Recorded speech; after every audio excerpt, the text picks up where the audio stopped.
I believe there is a sequence and a code to unlocking anything you want in your life.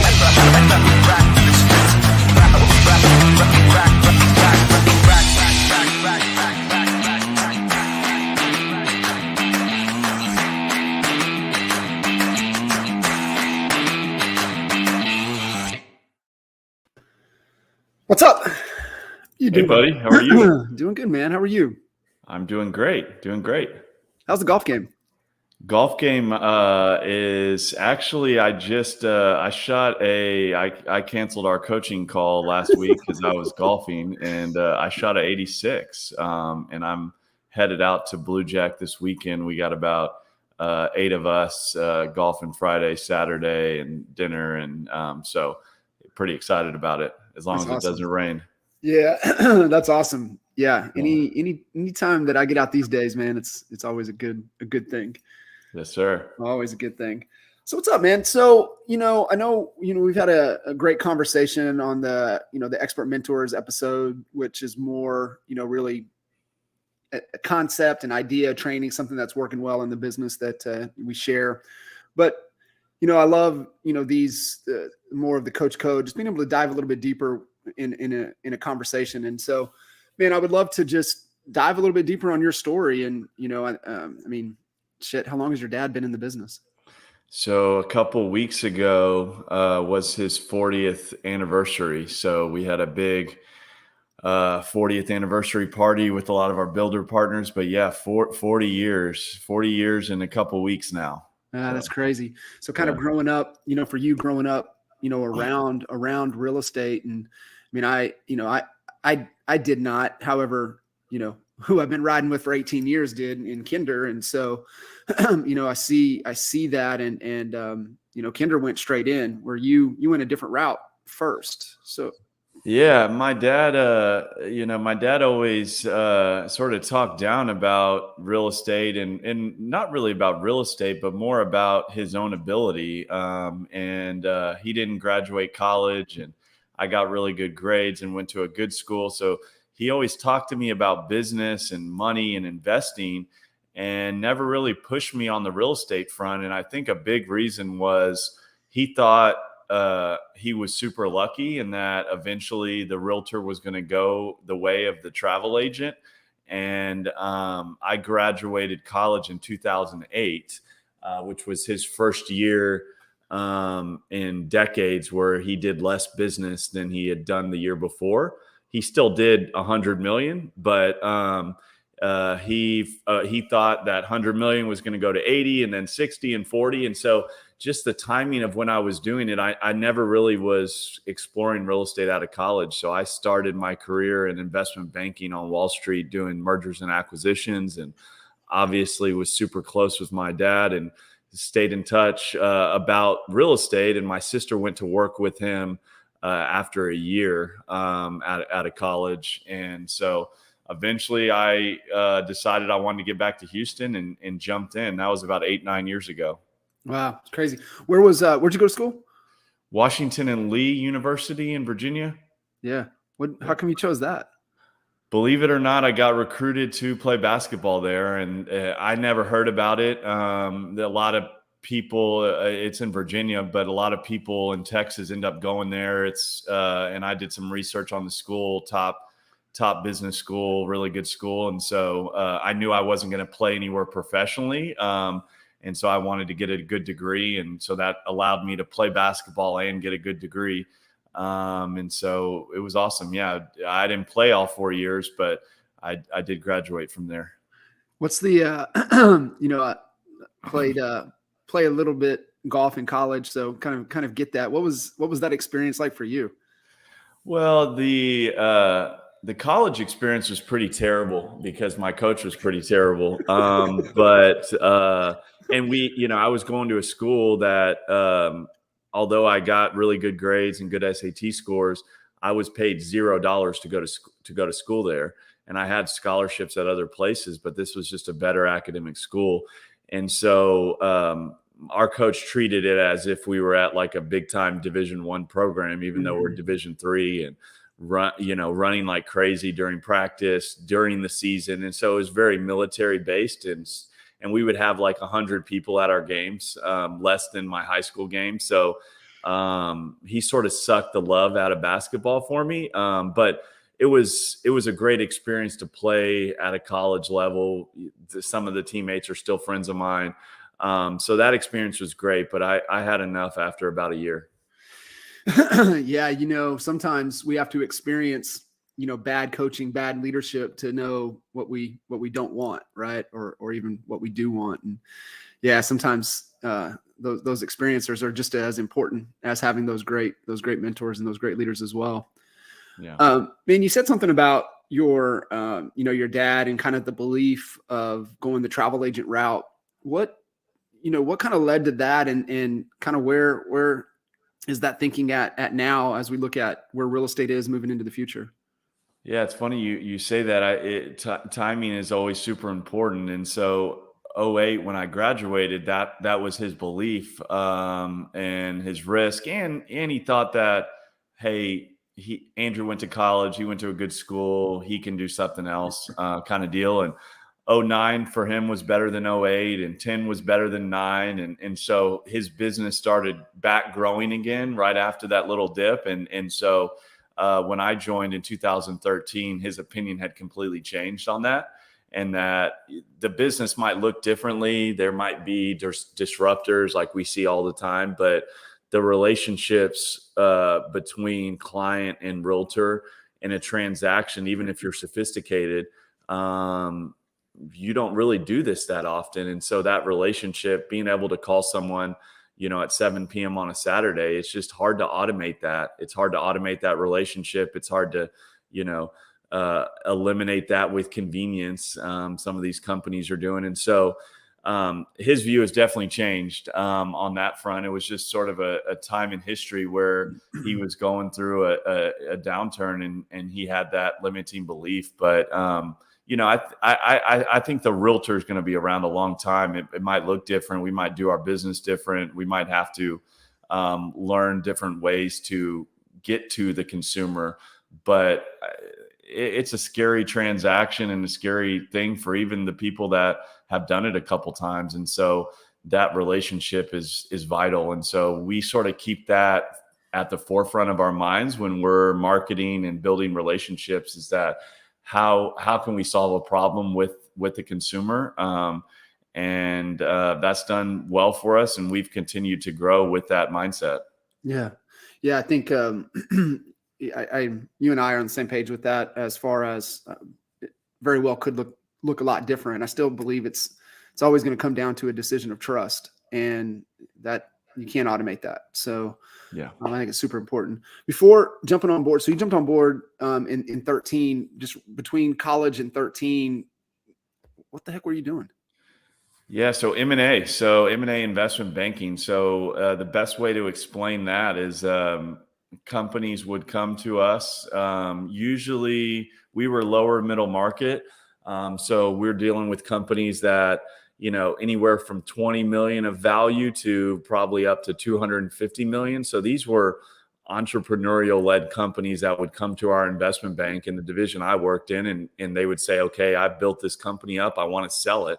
And so we would run it's funny and sort of ironic. You run a similar kind of process as selling a house, but it's way on steroids, right? Like you come up with a financial model to prove to these investors what the company's worth. And then you put a marketing deck together, and it's not something you automate or pull off the shelf. It takes weeks to build out the presentation. And then you make outreaches to strategic buyers, buyers that might be bigger in their space that would want to purchase them, or financial buyers, the private equity guys. And so that's what I did for 6 years. So I started at an investment bank, and I was mostly doing healthcare M&A. So companies in the healthcare services space. And then to get back to Texas, I moved to a firm where I was still doing M&A, but in the industrial space. We actually tried to sell a home builder once. But industrials sort of loosely, that industry covered a lot of different kind of companies in that space. So yeah, that's what I was doing. I was mostly selling companies, but a bigger company might come to us and say, hey, I want I want to buy some companies. Can you do the opposite? Can you go reach out to smaller people in the space and try to see if they'd be interested in selling to us because they fit our, what we're trying to do. And so that's what I did for about 6 years. That's awesome. That to me, I love that. Right. How much did that like challenge your creativity? Man, what it did was it taught me how to be a professional. It was the biggest sort of takeaway. And I say that because the investment banking world, when you start as an analyst, I was working 80, 90 hours a week. And so it really taught, and it was very structured and very, buttoned up kind of lifestyle. And so I saw the extreme of the professional world. Right? Like if you went to a happy hour and you said the wrong thing, it could be, a bad thing in your for your future, because it was a very polished and buttoned up lifestyle. I mean, you had to work your butt off. And so I wouldn't say it really helped my creativity, but it helped my professionalism. And then it also helped me figure out how to run a company. Like these were small companies when you compare them to like the companies JP Morgan or B of A would deal with, but these were companies that had 20 and 25 million and 50 million of EBITDA. Like that's crazy. That's like, the realtor world would be blown away. I mean, there might be, one or two guys in the entire country that have businesses that size in our space on the real estate sales side. So these were extremely successful companies, but they would run companies like they would run their divorce alimony through their company. So there was a lot to learn as a business operator, because we saw the ins and outs of these companies we were going to sell. Wow. That's like I said, man, to me, that's fascinating in just seeing the inner workings and how you have to bring it all together. And what, I can see the demand and stress on that. And what got you on board with your dad and into real estate? So I had been promoted to senior analyst and then associate, and then the next role was to get to be vice president, which sounds fancier than it is. But it was about middle of the road. You started to have have a revenue seat, so bring in some clients. You weren't just executing the deals. You would still do some execution, but for the most part, a VP to get to that director or managing director level would have to prove that they could bring in business. So I was a year away from that.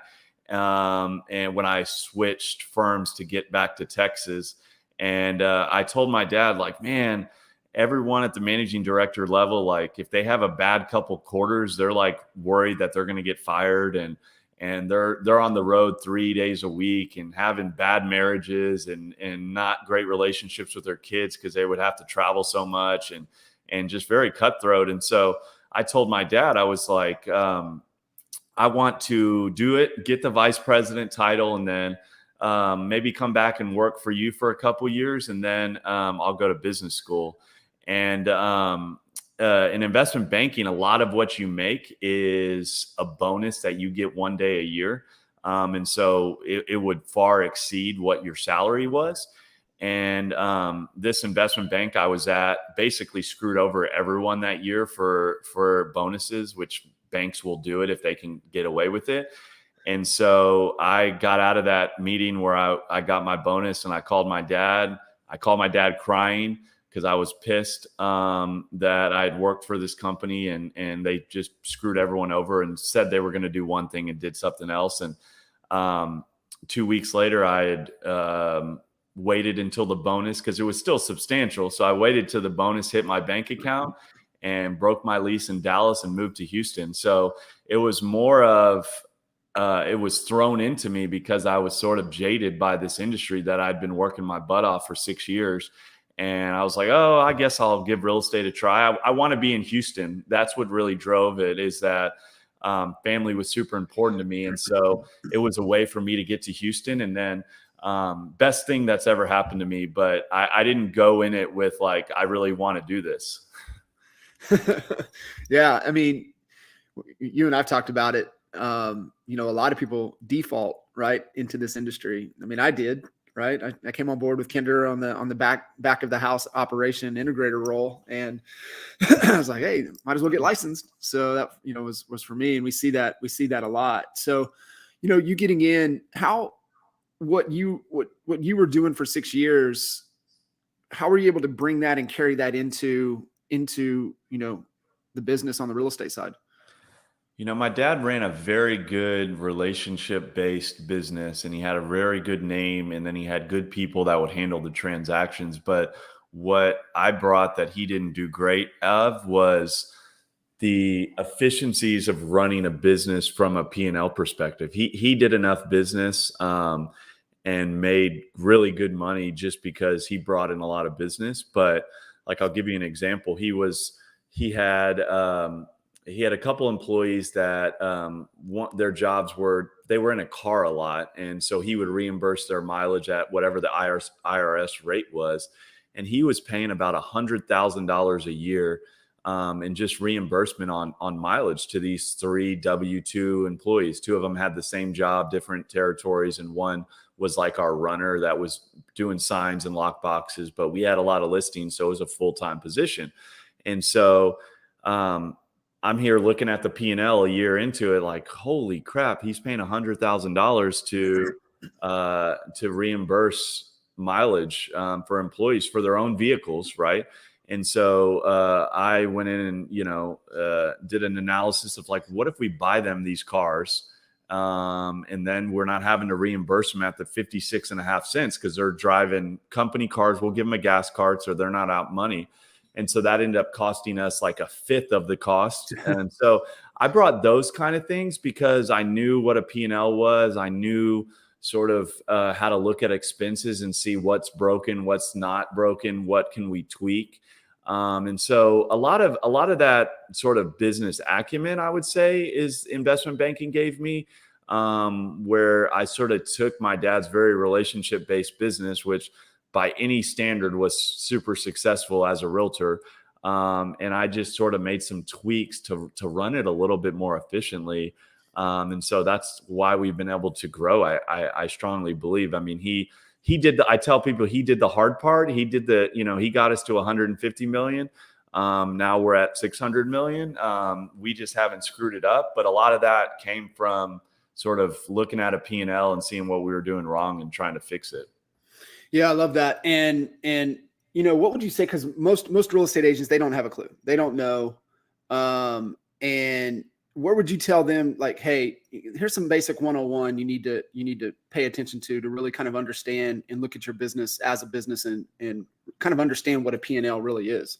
Number one is to have a P&L. Like, you are not a business, and it sounds simple, but a lot of realtors want to, even if you don't have a team, like you should have even if it's not done by someone else, you should have a monthly analysis of what your revenues are and what your expenses are and see what you're truly making. And if you don't do that basic exercise, then to me, that's not a business. And so I would say, we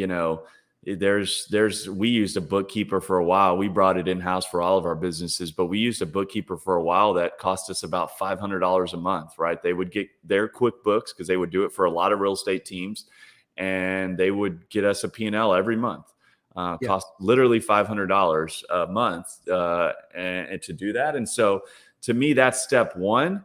And then step two is take some kind of basic accounting class, even if it's something online, just so you can truly understand, how a P&L works. I had an accounting degree from college because I knew I wanted to get into investment banking, and that was the most logical degree. So I had that experience from college and in my job. But if you have none of that, I think a basic understanding of accounting is super important if you're going to run a business. Business is all numbers. I mean, that literally is the most important thing. Like, even when you're talking on the marketing side, like, hey, where do I spend my money? Like, you need to be looking at what am I spending and what return I'm getting. It's all a numbers conversation. Right. 100%. Yes. Yes. I agree with you. At least have that CPA doing those things for you. also need to have some type of visibility for cash flow as well. So, that kind of be that initial, that other step. But yeah, some type of just course. We always recommend, Greg Crabtree's book. He really helped us. Simple Numbers, Straight Talk, Big Profits, and it's written to the the entrepreneur, small business owner kind of framework and mindset. So those are some really good resources as well. I mean, you guys run, multiple companies at a high level. What was that progression? You came back in and here we have real estate, you successfully run another, leading and managing and, multiple companies at a high level. And, I see these opportunities as these agents get more and more successful, yet sometimes they don't know what to look for or the right way to go about how to successfully lead them. How has that worked well for you, over the last, here we are coming at, 10 years on the real estate side of things. Yeah, it's what I enjoy the most. I think because I always looked at myself as an entrepreneur that happened to fall into real estate. And so that was always super interesting. And that was always where I could differentiate what my dad did, who ran a very successful sales business, and he did some other stuff, but for the most part, he was focused on sales. And so, the first thing that started for us and what I would recommend people to do, I'll say after that, but my dad had ownership in a title company. It was super passive. He basically sent his business and my dad owned a piece of the company. And so he got distributions and it was a good amount. I think, when we joined the team, or when I joined the team in 13, I think he was probably making 70 to 80 grand a year from title, right? He didn't look at the P&L because he didn't have access to it. He didn't have any hiring decisions. He was truly there to send business, and he was a piece of the bigger company. And so it was, decent little ancillary business for doing what he was already going to do, right? He had to send title business to someone. And so as we grew the team, that title company would sell us more shares. Because we controlled more business and they were allowed to look at it once a year based on the Texas Department of Insurance regulations. They could sell more, buy back more shares. And so it was interesting to me how that would happen. And so I started shopping. The sort of lesson here is to learn and dive into anything that is interesting. So, to me, title was super fascinating that they would pay us money to send business and then they would still be happy because they were making money. Obviously, I didn't understand the complete financial aspect of it. And so I started shopping our deals to other title companies. I said, this is the business I control. This is what this company at the time, the company was called Platinum Title. This is what Platinum Title is paying us. And so I probably had 3 or 4 meetings with other title companies and everyone was giving me a deal where I would have to do more work and not make any more money. And so I was like, okay, well, I have a pretty good deal here at Platinum. But it's not substantial. It's not life-changing money. And we got to the point where my dad was controlling about 10 to 15 deals a month. And we got it to a point where we were controlling like 25 deals a month we were sending to Platinum. And so I took one of those meetings and they basically said, if you want to make more money, you got to start your own title company. And I didn't know what I didn't know, right? Like then I started taking meetings with people running title companies and learning the financial piece first. Like I wanted to understand if we just brought 25 deals a month, like, because I knew it was going to be more of a headache, like what were the numbers? And so I got my head around the numbers. And then I realized, wow, it can be substantial. And so I didn't know what I didn't know. And I started a title company and it was one of the hardest things I've done to get the people around it.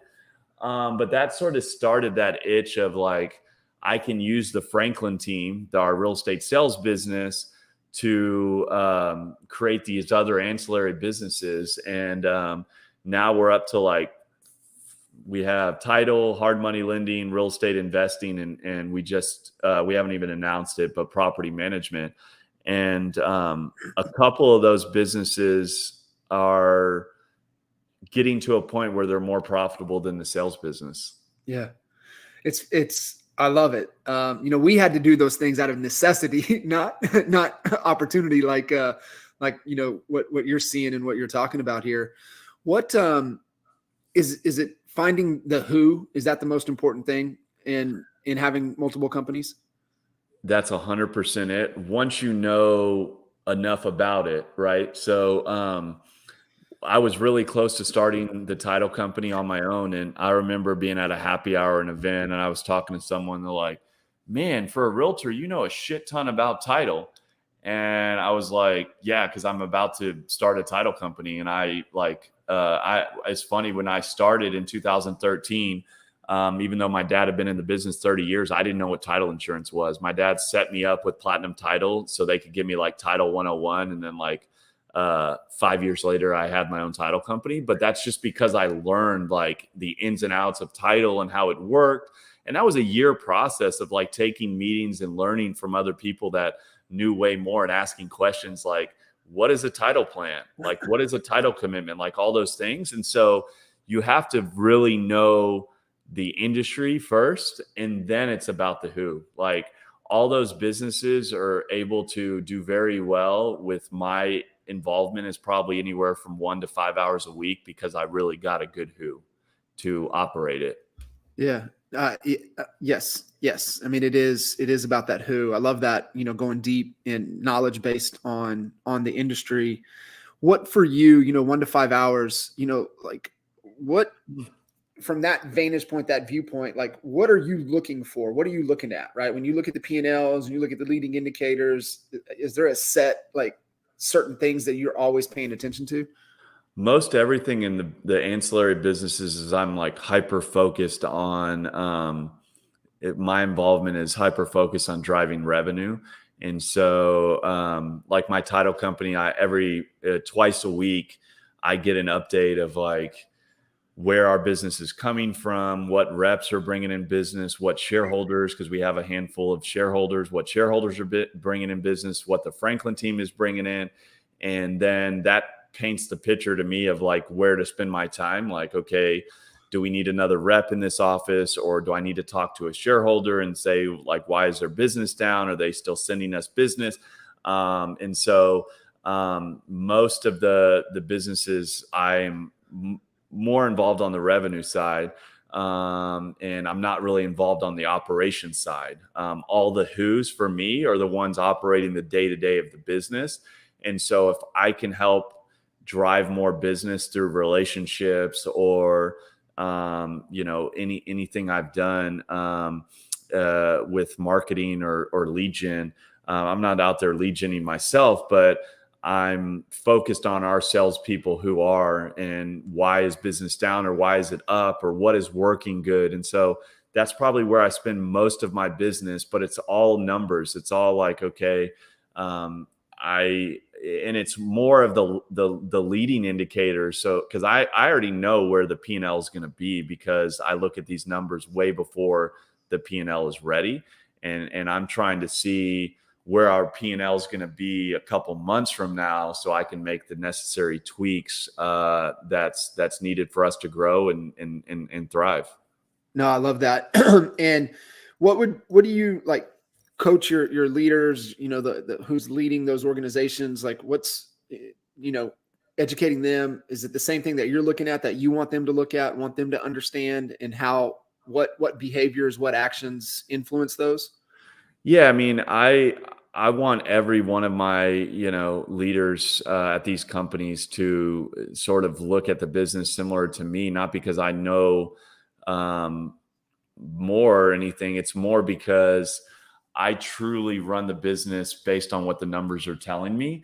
And a lot of leaders that have been running companies, they a lot of times lead based on emotions, or they don't let the numbers do the talking. And it takes a different kind of person and an experience level to just really be run a business emotionless and let the numbers do the talking. And it's hard to do sometimes because those decisions affect people in your world. And that's a very emotional process because you get connected, and these people in your organizations are family. But at the end of the day, we have a responsibility to run a profitable business. And so a lot of what I'm doing with my people is like, just let the numbers do the talking. And that's going to tell us what decisions we have to make. Right. And you guys are a family based business. You, your sister, your dad. Kind of how do you juggle that, right? Because a lot, if you look, there's a lot of people that are in real estate. It's typically the case, right? You'll see, either like you and your sister, brothers, spouses, family. How do you manage and juggle that dynamic? I've heard a lot of horror stories. Um, we've never had. I mean, we joke like nepotism is a great thing because I think because our family is super close, and we all have very different roles, and we're very real with understanding our pluses and our minuses as partners. Like what I do is totally, my sister and I own several of the businesses together, not all of them.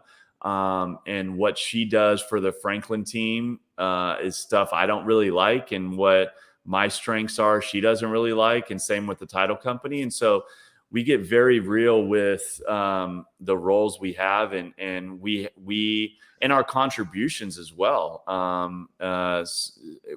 Just because we're partners doesn't mean we're giving the same contribution. And so sometimes that means she makes more in a situation than I make, and vice versa. And so if you're not able to have those hard conversations because they are family, then it's going to go bad. I'll say that.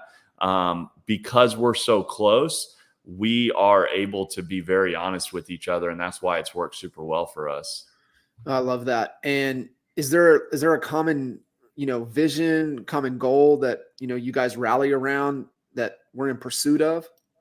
And that's the funny thing is that we don't have like I'm the big visionary growth guy, and my sister is more, she is more she's got S personality, right? So there's change is a little bit harder for her. So but we've done a lot of stuff together where she is okay with my vision, and then we have the same, we talk about my vision, and she goes and tells me why that might not work. And so because we're totally different kind of people, we're not stepping on each other's toes. I'm sort of more the visionary, and she's more the one that tells me why the vision's not going to work. And then we have the cool thing about it is rocket fuel and traction have sort of changed our lives, as you know. Yeah. And so we have that integrator in all of our businesses.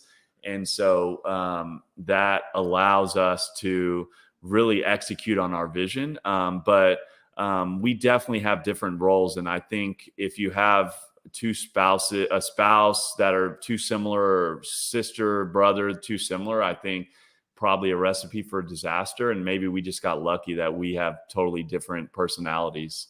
Yeah. I know when we did the expert mentors conversation, it was, building an empire, right? It's kind of Yeah. the sign behind you. Yeah.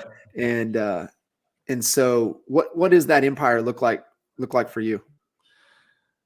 Man, I'm so addicted to growth because I've seen what it's done in our companies, where we give so much more opportunity to the people that do become family. Like the president of the Franklin team now, Carrie Bond, um, she was in a business development role at our company, and then she got promoted to VP of Ops, and then she got promoted to president with some ownership. And so that is not possible. That kind of opportunity is not possible without growth. And so I feel like if I stop trying to grow, I'm stopping giving, I'm no longer giving my people a bigger opportunity than they had when they started at the company. And so building an empire is more about giving everyone in my world the opportunity to make more money and really change their role. Like we have another person, Shelly Cooley, who's one of our best agents. And she was in a she started out as a stager at our company. She wasn't even an employee. And now she's making, I don't even know how much, maybe 10 times the amount of money that she was making when she first started. And again, I don't think that's possible without us being hyper focused on growth. So that's what building an empire is to me, is getting more opportunity for my people. Yeah, no, I love that. And the whole culture, right, is around growth and going that direction. The other business you didn't mention that you run like a business is, your EXP organization as well. And so you mentioned Traction and Rocket Fuel, which is EOS, Gino Wickman Entrepreneurial Organization System, which I believe is the operating system. And talk to us a little bit about how you guys went about implementing that into the Franklin team, and then carrying over and implementing it even into the rev share. Right, we're even on EOS with the EXP organization. Just kind of talk, how that has transitioned, how things were before and how they are now, and why you and I are passionate about how important it is if you really want to build a business, you need EOS. Dude, it is one of the best things to run a business that I can think of, and one of the biggest things that has changed my life. Dude, I run EOS. I'm trying to get my family on EOS. Like, people laugh about it, but there is an EOS for family. There's resources that I could point people to if they're interested once they get into EOS. So I'm sort of obsessed with it. Yeah, so I was recommended EOS. I didn't know what it was, and I went and had a call with. I think I had already read Rocket Fuel, but I hadn't read Traction yet.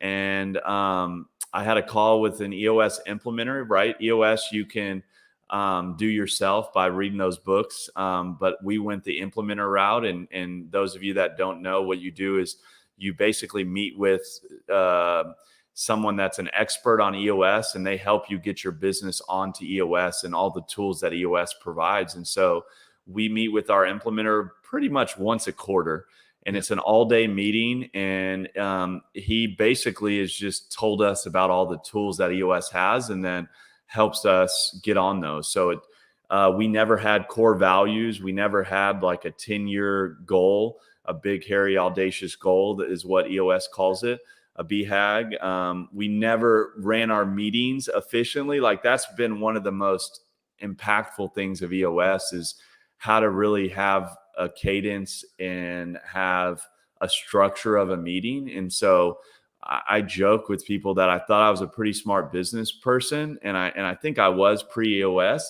but I wasn't a very efficient business operator. Right. And EOS has helped me be a better operator of a business. So we did it on the Franklin team. We did it on our rev share business recently. We didn't do all the tools for our rev share business just because we don't have a ton of employees, and some of the tools are really meant for, how you analyze employees and how you hire and all that. And then I'm starting with my family on it, just a couple tools that EOS has for my family, and we're soon to put the title company on it too. So man, it's a freaking game changer. Yeah, it is. I'm just grinning, and yeah, I'm just like, because I know the impact, and you guys were already tremendously efficient, tremendously, successful in a lot of people's eyes, and even yourself, right? I mean, what you guys have built is really impressive.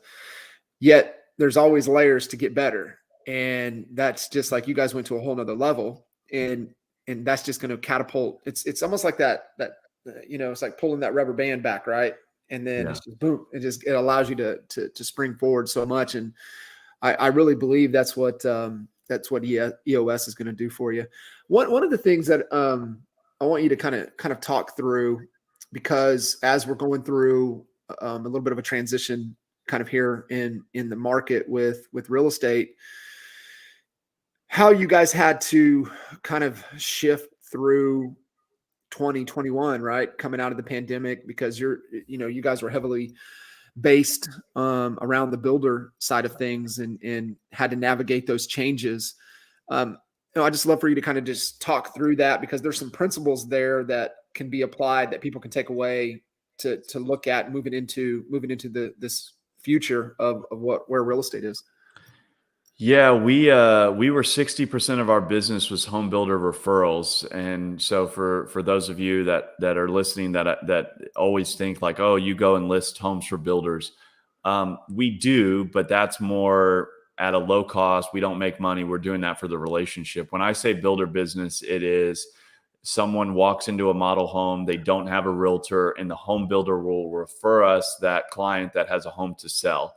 And that was 60% of our business. So a lot of our marketing efforts, a lot of our sales and marketing dollars were spent toward getting those home builders to refer us business, right? We just did a big Rockets event where we got a suite, Houston Rockets, and had 100 builder salespeople there. So that was a expensive event.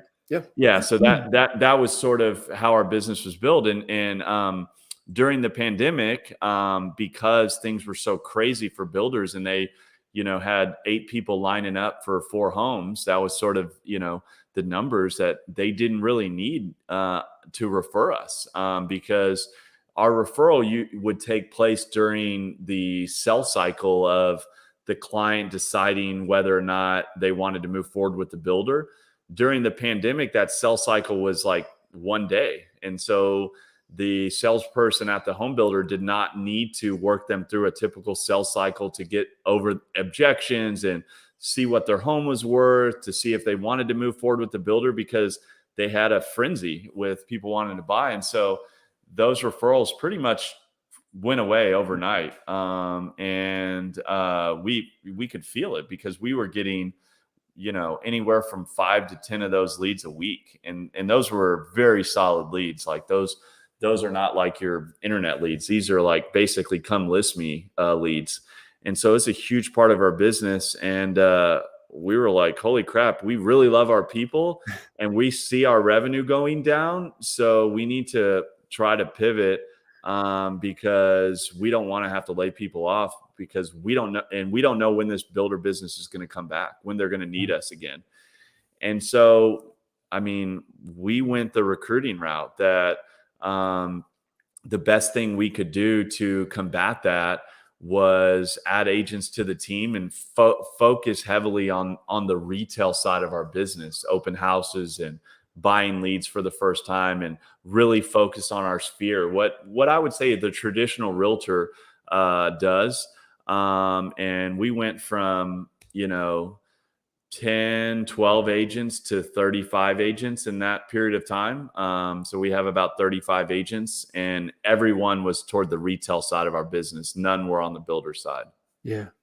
Yeah. And that's, looking at leading with, like you saw that revenue, understanding those numbers, where the business is coming from, how that's shifting, how we have to shift, how we have to make those decisions. So is that the same, people need to be paying attention to moving into this? Like where's the opportunity moving forward? I think there's going to be less transactions. I keep telling my people is like, there's less transactions, and how are we going to get our unfair share of that? Because we want to grow. And so there's no debating that, right? That's why you go on Inman and everyone's laying off people, right? Even companies that are doing super well. Yeah. Like EXP, they had a small layoff. No one talked about it, but they did that because they know there's going to be less transactions. And so if there's less transactions and you don't want to be a victim to making less money or having to lay people off, if you're a business our size, then you have to figure out ways. So we are hyper focused now on like new legs to our revenue stool. And so we would be builder. And if we had a past client reach out to us, great, but we're going to only focus on builder. And now, we are focused on a couple different other things. Like we're hyper focused on our sphere and providing content and value to our sphere, so we can capture more of that past client referral, remain top of mind. And now for the first time in our 40 years, we're buying leads. And so that's been an interesting experience for us. We now have ISAs, so we can try to convert them at a higher level. So our business is totally different because we felt the revenue from the builder side going away, and how do we replace it? And so we did things we thought we would never do. I mean, we yesterday on our level 10 meeting, EOS term, our level 10 meeting, we're going to start. We have a really good sales manager that was at another team that did a lot of prospecting. We have never been a prospecting based business, and we're about to start rolling that out to the agents because it's going to be a pretty good time to call expireds, right? There's going to be more expireds the end of this year than probably ever because of listings not selling, and those are opportunities. So we're reinventing ourselves basically. Love that. And it's that, and you have to have that mindset, that flexibility. And I think that comes back to that core value around growth, right? You know, who do we have to become in this market to where the opportunity is? And really, like you said, constantly reinventing yourself based upon, where the opportunity, where the problem is at, and how you're qualified to go solve it. I think it's the way to think about it, man. As we wrap up here, what kind of, we're talking about kind of the shifts and moves, but for you overall, like what are you most excited about moving into the new year and beyond? Man, I think I've never been more excited about it. It's funny, like our business is way down this year compared to 2021. But I've never been more excited about what we're building, because I feel like we're the strongest we've ever been, because we now have eliminated the risk of, hey, builders don't need us, or like we're just a stronger company with a better leadership team. And so it's fun when you have people like we have, that you feel like you can navigate any market. And so I'm just more excited about getting closer to our 10-year goal that we set in EOS when we started about a year ago was to have 5,000 home closings in a year. And everything we're doing has that end goal in mind. And I feel like every quarter we're closer and stronger to executing on that plan, even though we're selling less real estate than we did in 2021. And so it's like you said, that rubber band effect is that I feel like because of EOS, we now know where everyone in the organization knows where we're going. And so I'm just overall excited about, this market. There's still a ton of opportunity. There's still a lot of money to be made. And so I'm not very scared about that, because we're doing all the right things from an operational and people perspective to get us past this little bit of turbulent times. Agree, brother. I appreciate you jumping in. You're just a wealth of information, knowledge, experience, and just an awesome human being. So I really appreciate you jumping in here and adding a ton of value. Of course, man. I appreciate the value at our business every week when I get to talk to you. So yeah, appreciate you. All right, buddy. All right, see you, everybody.